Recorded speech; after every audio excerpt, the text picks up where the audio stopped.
final ပွဲတော့ဆိုရင်လေဒါအားလုံးပဲမြင်တွေ့ကြမှာပဲလေသူ့ရဲ့ credit တစ်ပေါက်ကလုံးဝချက်ချက်တောက်ပဲ92ကြိမ်မြောက် Miss World ရဲ့ဒီ talent competition မှာဆိုရင် Miss World မြန်မာခိစာခင်က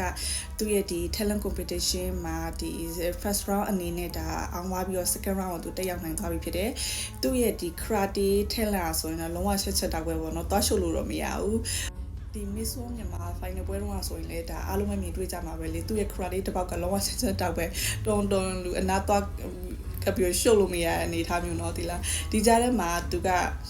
နီးပြဆရာကြီးနဲ့ပေါ့နော်အဲ့လိုမျိုးသွားပြီးတော့ train ထားတဲ့အတွက်သူ့ရဲ့ karate talent နဲ့ပတ်သက်လာရင်တော့သူကယုံကြည်မှု 100% ရှိတယ်နောက်တစ်ဆင့်ကိုသူတက်လက်နိုင်မလားဆိုတာကတော့ဒါမှတော့ရင်ခုန်စွာပဲစောင့်ကြည့်ရမှာပေါ့နော်ဒီနေ့ဆိုရင်လည်းပေါ့နော် Miss World ရဲ့ head to head challenge ရှိတယ်ဒီနေ့ကတော့မြန်မာမှာပါသေးဘူးပေါ့နော်မနေ့ကဆိုရင်တော့မြန်မာပါမယ်ဒီ head to head challenge မှာဆိုရင်ရောသူဘလို့တွေများပြင်ဆင်ထားလဲဆိုတာကဒါမနေ့ဖန်ကြရင်တော့ဒါတွေ့ရမှာဖြစ်တယ်